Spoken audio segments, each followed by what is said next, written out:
प्रिय विद्यार्थियों, आज की कक्षा में हम 8th की हिंदी का पहला जो पाठ है ध्वनि, सूर्यकांत त्रिपाठी निराला के द्वारा लिखा गया। सूर्यकांत त्रिपाठी निराला के बारे में थोड़ा अपन जानते हैं। निराला जी हालांकि छायावादी कवि थे। छायावादी एक काल था। अब इसे देखा जाए तो पहले हिंदी साहित्य को 4 कालों में बांटा गया। उनमें से छायावादी एक आधुनिक काल में छायावाद रहा है। छायावादी काल में जो 3 स्तंभ मुख्य रूप से माने गए हैं, सूर्यकांत त्रिपाठी निराला, महादेव वर्मा और पंत। तो इस प्रकार से ये सुमित्रा नंदन पंत, महादेव वर्मा और सूर्यकांत त्रिपाठी निराला, ये तीनों ही छायावाद के स्तंभ रहे हैं। अब उन्होंने जो ये पाठ लिखा है, एक कविता लिखी, कविता के माध्यम से हमें ये संदेश दिया है कि हमें हमेशा आशावादी बने रहना चाहिए, हमें हमेशा खुश मिजाज और अपने जीवन को लंबे समय तक जीने वाला मानना चाहिए, क्योंकि इसमें अपना जो जीवन है, हालांकि यूं तो देखा जाए तो क्षणभंगुर है, एक पल का भी पता नहीं चलता, लेकिन ये कभी भी नहीं मानना चाहिए कि मेरा अंत बहुत जल्दी हो जाएगा। तो हमेशा ये मानना चाहिए।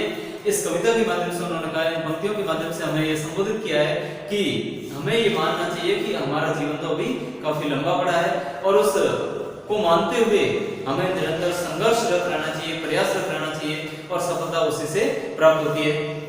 तो इसमें सबसे पहले आए कठिन शब्दों को देखते हैं। अभी न होगा मेरा अंत। अंत का मतलब था खत्म होना, समाप्त होना। अभी अभी ही तो आया है, यानी जस्ट अभी आया है। मेरे मन में मृदुल बसंत। मृदुल का मतलब होता है कठिन शब्द। मृदुल, मृदुल का मतलब होता है मीठा, ठीक है। वसंत, वसंत एक ऋतु का नाम है। वसंत एक ऋतु का नाम है। अभी न होगा मेरा अंत। हरे हरे ये पात, पात का मतलब होता है पत्ते, पेड़ पौधों के जो होते हैं। हरे हरे ये पात, डालियां कलियां कोमल गात। गात, गात का मतलब होता है शरीर। मैं ही अपना स्वप्न मृदुल कर। स्वप्न,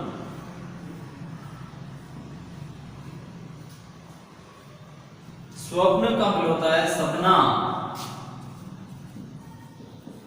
स्वप्न यानी सपना, जो रात्रि में नींद में देखे जाते हैं, दिन में भी हो सकता है, लेकिन जो नींद में देखे जाते हैं। स्वप्न मृदुल कर फिरूंगा निद्रित। निद्रित का मतलब होता है नींद से अलसाया हुआ। नींद से अलसाया यानी आलस आया हुआ। कलियों पर जगह एक प्रत्युष मनोहर। प्रत्युष, प्रत्युष का मतलब है भोर, प्रभात, सवेरा, प्रातःकाल। भोर या प्रातःकाल कह सकते हैं अपन, प्रातःकाल। तो इस प्रकार से ये कठिन शब्द थे, अपने शब्दार्थ थे। अब अपन पढ़ेंगे। देखो, इस कविता के माध्यम से कवि ने हमें ये संदेश दिया है कि मेरा अभी अभी जन्म हुआ है, अर्थात एक अपने वन की तुलना अपने जीवन से करते हुए कवि ने बताया कि अभी न होगा मेरा अंत, अभी अभी ही तो आया है मेरे मन में मृदुल बसंत। अर्थात जिस प्रकार से एक जंगल होता है और जंगल के अंदर जब भी बसंत ऋतु आती है, बसंत ऋतु जब आती है तब उस समय पेड़ पौधे वापस खिलने लग जाते हैं, उनके ऊपर नई नई पत्तियां आती है, नई नई कोमलें खिलती है, उनके ऊपर नए नए फूल आते हैं और चारों तरफ एक तरह से माहौल भी सुगंधमय हो जाता है। क्यों? क्योंकि बसंत ऋतु में पेड़ पौधों की जो फूलों की खुशबू है, उसके मकरंद की जो गंध होती है, वो चारों ओर फैलती रहती है और उसके कारण सभी जो जंगल के निवासी होते हैं वो बड़े महकते रहते हैं और खुश मिजाज नजर आते हैं। ठीक उसी प्रकार से कवि ने उससे तुलना करते हुए अपने जीवन में बताया है कि हमें भी अपने आशावादी बने रहना चाहिए और ये मानना चाहिए कि अभी अभी तो मैं इस संसार में आया हूँ, अभी ना होगा मेरा अंत, नहीं अभी मैं खत्म नहीं होने वाला, मेरा अंत अभी नहीं होने वाला है। तो अभी अभी तो आया है मेरे मन में मृदुल बसंत। अभी तो मृदुल यानी मीठा सा एक बसंत ऋतु आती है, जिस प्रकार से जंगल में, वैसे मेरे जीवन में अभी भी नई जवानी आई है, यौवनता के शिखर पर अभी मैंने कदम रखा है, यौवनता की सीढ़ी पर। तो इस प्रकार से आगे कहा है कि हरे हरे ये पात, यानी जिस समय बसंत ऋतु आती है तो पेड़ पौधों पर हरे पत्तियां आती है, उसी प्रकार से मेरे भी जीवन में इस प्रकार से हरे हरे जो सामने लक्ष्य है, मेरे जो टारगेट है वो मुझे दिखाई देते हैं और मेरे अंदर एक जोश का भाव है। डालियां कलियां कोमल गात, यानी डालियां कलियां कोमल गात यानी नर्म जो उनका शरीर होता है, इसी प्रकार से मेरा भी अभी युवा अवस्था जो शुरू हो रही है, इसमें मैंने अभी कदम रखा है। मैं ही अपना स्वप्न मृदुल कर, इस प्रकार से मैं मेरे स्वप्न जो सपने मैंने देखे हैं, जो मेरे लक्ष्य है, उनको मैं लक्ष्य तक प्राप्त करूंगा, उनको मैं हासिल करूंगा। हासिल करने के लिए लगातार प्रयासरत रहूंगा। क्या करूंगा? फेरूंगा निंद्रित कलियों पर जगह एक प्रत्युष मनोहर। मैं भी इस प्रकार से उन जो कह सकते हैं अपन जो ये कलियां होती है पेड़ पौधों की, उनमें रात्रि के समय वो एक तरह से सो जाती है और सुबह जब भोर होती है, सूर्य की किरण उसके ऊपर पड़ती है तो वो खिलती है। ठीक इसी प्रकार से मैं भी एक ऐसी प्रभात लाऊंगा जो क्या करेगी, मेरे जीवन में वापस जो जितने भी इस प्रकार से नींद में सोए हुए हैं या असहाय हुआ हूं, उन सबको दूर भगाऊंगा। ऐसी मेहनत मैं करूंगा। इस प्रकार से अपन अगला देखते हैं। तो इस प्रकार से अपन क्या कहते हैं, इससे पिछले जो अपन पढ़ा उसके आगे दे रखा, देखो पुष्प पुष्प से तंद्रालस, तंद्रालस यानी नींद रूपी आलस, तंद्रालस का मतलब होता है नींद से भरा आलस। जब हम नींद में होते हैं और उसमें जो आलस आता है वही आलस यहाँ पर तंद्रालस कहलाता है। पुष्प पुष्प, पुष्प का मतलब होता है फूल, पुष्प यानी फूल। तंद्रालस लालसा खींच लूंगा मैं अपने नव जीवन का, नव, नव का मतलब होता है नया, जो नया जीवन मिला है उसका अमृत सहर्ष यानी खुशी खुशी के साथ में सींच दूंगा मैं। द्वार दिखा दूंगा फिर उनको, द्वार, द्वार का मतलब होता है दरवाजा, रास्ता, यहां पर रास्ते से मतलब है। द्वार दिखला दूंगा मैं फिर उनको, है मेरे वे जहां अनंत, अनंत यानी जिसका कोई अंत ना हो। अनंत का शाब्दिक अर्थ होता है जिसका कोई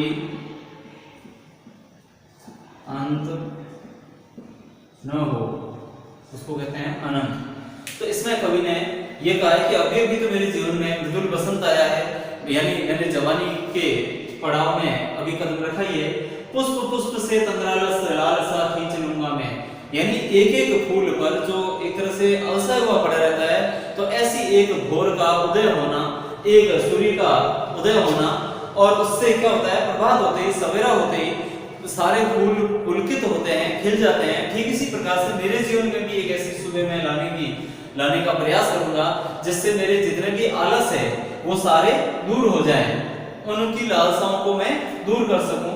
अपने नव जीवन का अमृत सरस सींच दूंगा मैं, यानी अपने जीवन का, अपने जीवन में जितने भी मैंने परिश्रम किए, मेहनत के माध्यम से जो भी है, वो जितना भी मैंने प्राप्त कर रखा है, उन अनुभवों को, उन मेरे कार्यों को मैं अपने जीवन को सुधारने में लगा लूंगा। द्वार दिखा दूंगा फिर उनको मैं द्वार दिखा दूंगा कि किस प्रकार से सफलताएं मेरे रास्ते से मेरे घर तक पहुंचे या मेरे अंदर तक पहुंचे, मुझे सफल होने से कोई रोक नहीं सके। इस प्रकार से कवि ने बताया है कि कोई भी रास्ता जो कि मैं सफलता की ओर जाता है उसको हासिल कर लूंगा। मेहनत, परिश्रम और लगन के द्वारा मैं उनको हासिल कर सकता हूं, कर लूंगा। है मेरे वे जहां अनंत, जहां पर आज तक मुझसे वो दूर रहे, अनंत रहे, जिनको मैं पा नहीं सका हूं, उन सब मेरे जो लक्ष्य है उन लक्ष्यों को मैं जरूर प्राप्त करूंगा। अभी न होगा मेरा अंत, और अभी मेरा इस प्रकार से अंत होने वाला नहीं है। तो ये अपना पाठ था ध्वनि, जो कि सुमित्रा नंदन सूर्यकांत त्रिपाठी निराला द्वारा रचित था। और इसमें हमने ये पढ़ा कि किस प्रकार से अपने जीवन में एक संघर्षशील व्यक्ति होता है, आशावादी व्यक्ति होता है, वो हमेशा आशावादिता के आधार पर जीता है और निरंतर प्रयासरत रहता है। तो इसका भी आपको क्या करना है, सप्रसंग व्याख्या करनी है। सबसे पहले प्रसंग लिखोगे, प्रसंग में आएगा प्रस्तुत पंक्तियां हमारी पाठ्य पुस्तक में सूर्यकांत त्रिपाठी निराला द्वारा रचित ध्वनि से ली गई है। प्रस्तुत पंक्तियां हमारी पाठ्य पुस्तक में सूर्यकांत त्रिपाठी निराला द्वारा रचित ध्वनि कविता से ली गई है। इनमें कवि ने हमें हमेशा आशावादी और संघर्षशील बने रहने का संदेश दिया है। उसके बाद में आ जाएगी व्याख्या। व्याख्या में आप जो मैंने अभी बताया था वो सारी व्याख्या लिखोगे। उसके बाद में आएगा विशेष। विशेष में एक तो इसमें भाषा की विशेषता लिखनी होती है कि भाषा कैसी रही है। जैसे इसमें अपन कहें तो खड़ी बोली हिंदी का प्रयोग किया गया है और सीधी और सरस भाषा है और तुकांत भाषा है। तो इस प्रकार से अपन ये व्याख्या करेंगे और आज का अपना टॉपिक यहीं पूरा होता है। धन्यवाद।